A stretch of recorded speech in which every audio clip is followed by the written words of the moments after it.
There's a great demographer, American demographer, Rudy Rummel from the University of Hawaii.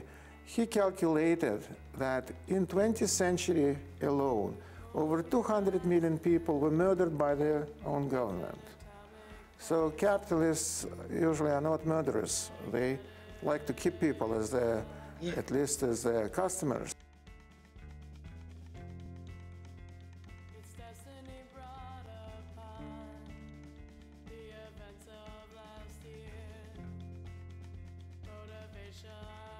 A very liberal, very progressive economist, John Kenneth Galbraith. In 1959, he wrote a book, Affluent Society, in which he made a point that big business loves big government, and big government loves big business. And so this would be kind of an unholy alliance. If you will look at who is in charge of these regulations, you would see that this is a business cronies of government politicians. So there's something which we call crony capitalism. Crony capitalism is not capitalism. We argue today in politics over who's in control of the politics, rather than politics to determine how things should be operated. So you get in, see these national arguments over not necessarily what's good for the economy, but what's perceived to be good by certain segments of the economy. So the fight is over who controls it, rather than controlling it.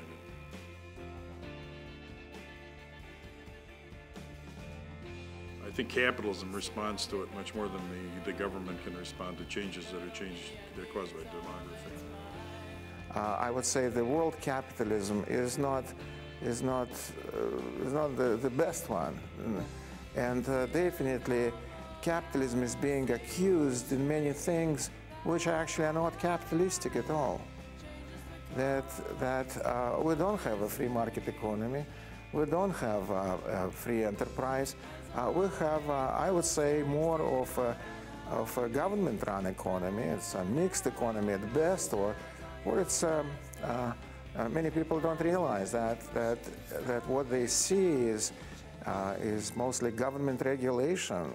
There's the shackles on economic activity, which is very bad for entrepreneurship. Very bad for everybody, makes everybody poorer. There's a fight right now between Spain and Argentina that's just was announced today. There's an effort to nationalize their power industry, which causes a capitalistic problem. Referred to capital, he thought that capital is non-existent, that it's a form of past labor.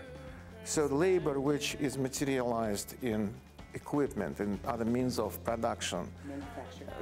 Right. And so because of that, if there is no capital, then capitalists are not needed. Then their social parasites should be exterminated. So it's a balancing act. How do you make decisions? You know, our founding fathers were wise to make government complex, because then they make decisions slowly. When they make decisions slowly, sometimes too slowly, when they make them slowly, they tend to make less mistakes.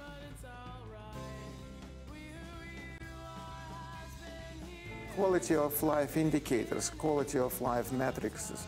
Yeah. The first one was actually designed by EPA, Environmental Protection Agency, in 1973. Yeah.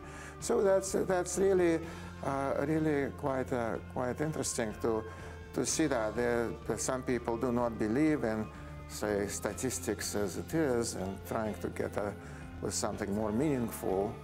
But that information comes out every 10 years, and so it's relevant for only just a few years. And as you course through a decade, they become less and less relevant, where they're not very good predictors at all.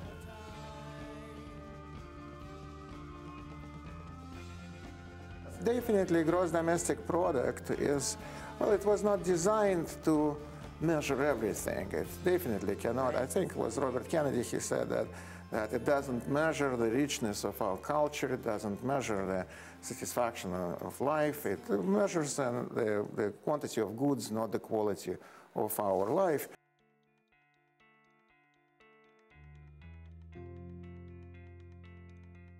But if you have a totalitarian regime, if you don't know about your personal safety, then usually people under that circumstances develop kind of immediate gratification type of mentality. Just nobody in the CIA or Department of Defense could think that Soviet Union would not last another 1,000 years. Right. They learned, I think, about collapse of Soviet Union in Washington Post. Yeah. So that's nobody could think, and it collapsed because people didn't have a stake in that society, in that country. Formal title, so property rights are not there. That's why Hernando de Soto, he suggests to give titles. That's to provide people with the rule of law. That's to protect them, and property rights is, some people think it's not essential, but property rights is the mother of all rights. You cannot have any other human rights, civil rights, without property rights.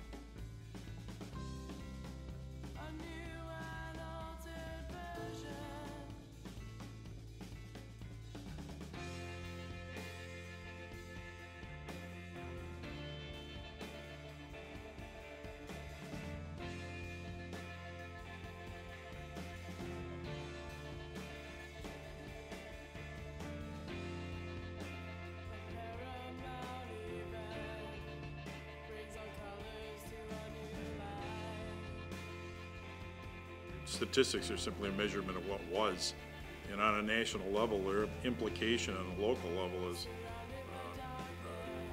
tangent at best.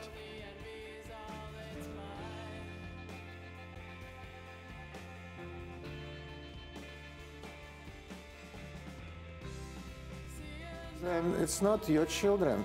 It would be children of their grandchildren who would be paying this bonds back. Yes. Well, I think that more and more people realize that there's just no way out. I mean, look, with all this bailouts, with all these handouts, with government debt already topping almost $16 trillion, when what politicians are doing, they're redistributing wealth from future people who do not vote for them because they're not born yet. To present voters, to buy votes. So that's unsustainable.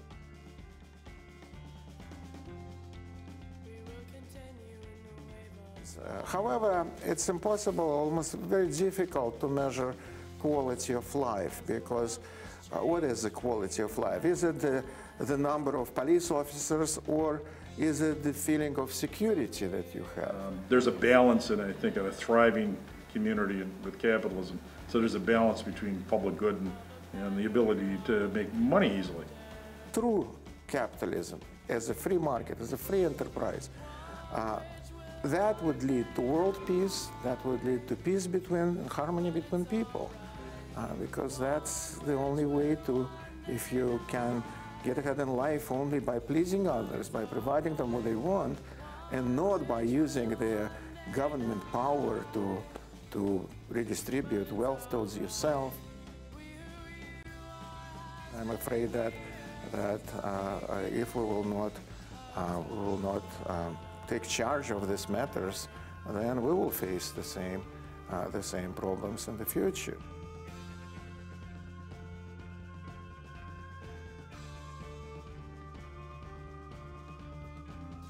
For me, capital, what would help me personally as capital would be imagination, would be access to, say, libraries are capital for me, museums are capital for me, art shows are capital for me.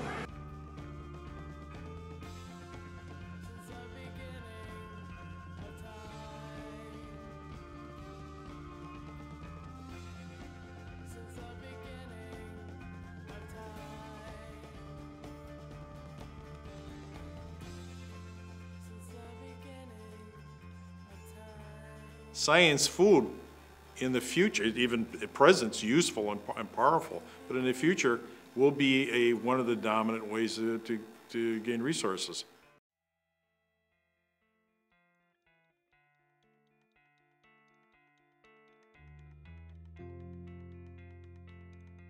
A totally free market historically has resulted in economic booms and economic busts that have long-reaching effects.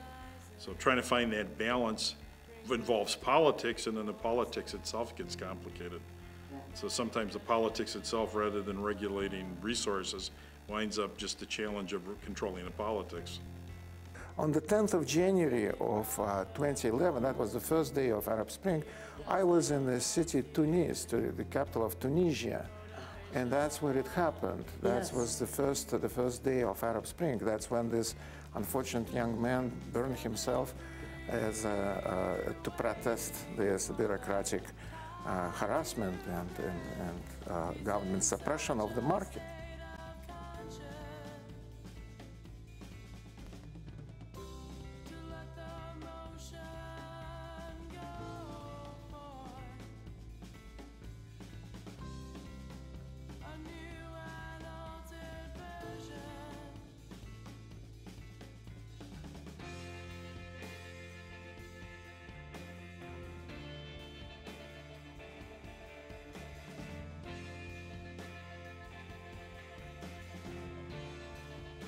So what am I working on? I'm working on a farmer's market and trying as much as possible to make the connection between the farm and the table.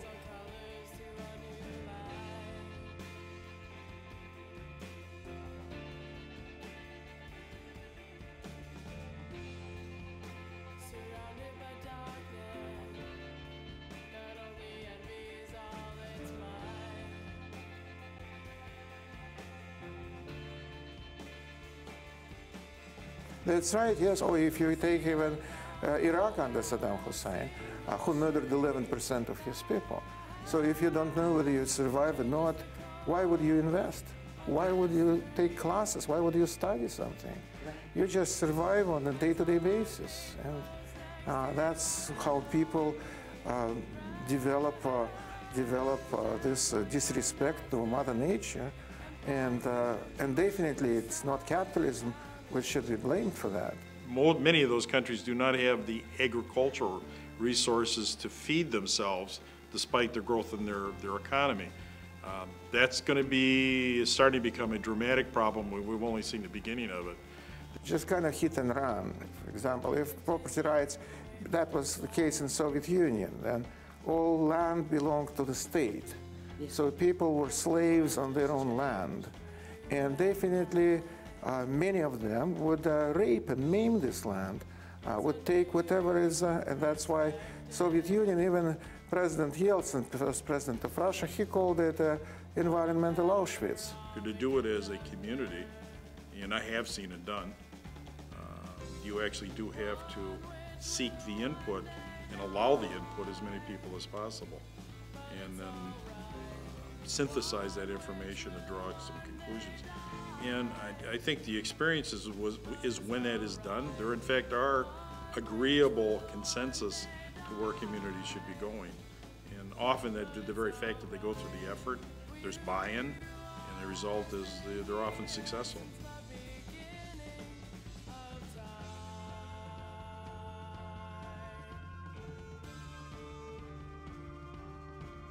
That's science food. It's produced locally. It's not picked until you cut the root off. Is that better than shipping lettuce from 500 miles away? I would think so. The most important what property rights is doing, would do to environment, they provide people with a stake in the future. Because if people know that nobody will take anything from them, that fruits of their labor would stay there, then they definitely would be very responsible. Because you have so many microeconomies going on, whether within a locale, within the state, and within a region. So you can see a national trend on a local economy being go in the absolute opposite direction. But wasn't it Brazil that was able to use of corn, indigenous food product, as a power source and to move off of petroleum? Yeah. It turns out to be a cleaner and an integrated regional solution. Yeah. Very independent. Their economies has some stability because it isn't ragged by international energy insanity.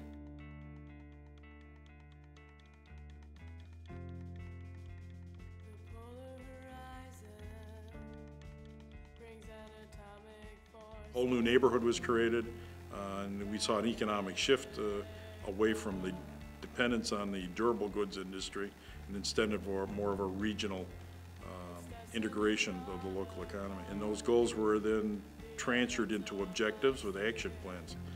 And the result, there was a dramatic change in local economy and the amenities in the community.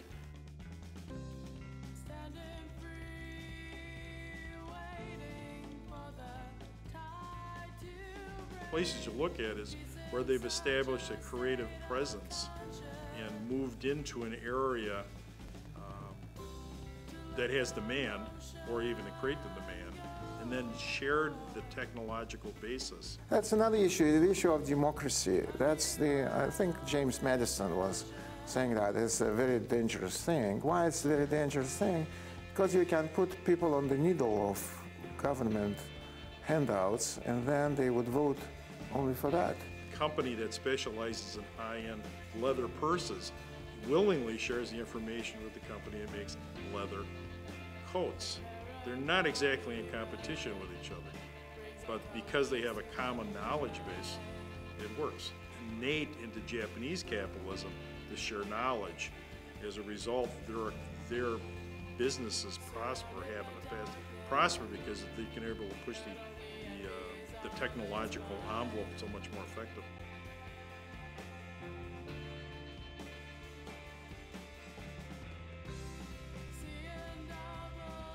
For Kenosha, that meant a diversification of the economy because there was a recognition of the diminution of the auto industry.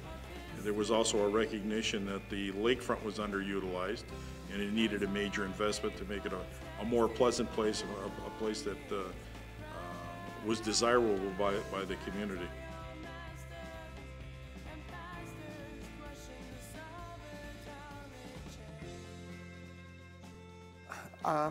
Adam Smith, the founder of modern economics, as well as Thomas Jefferson or George Washington, they believed that the only source of wealth is freedom, human freedom. And that's, I would say, human freedom, individual liberty, free minds and free markets. That's what I think people should be thinking about.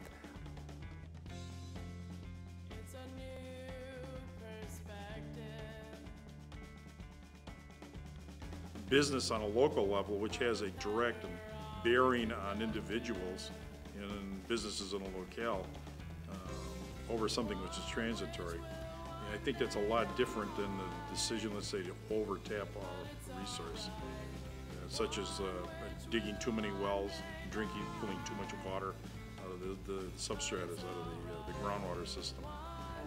It's a really tough, and you can tell that the government agencies involved really had difficulty wrestling with it because it's an economic issue over an economic issue.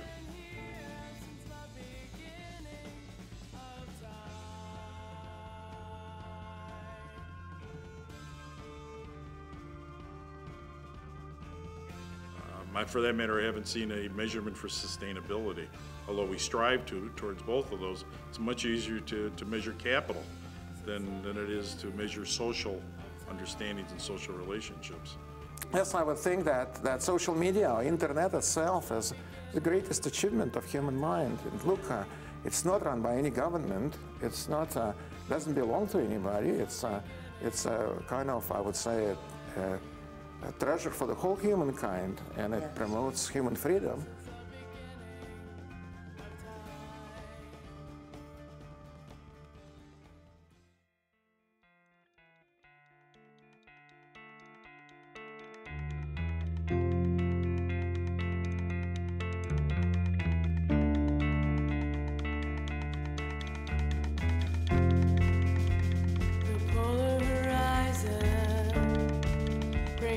Atomic force of magnetic love.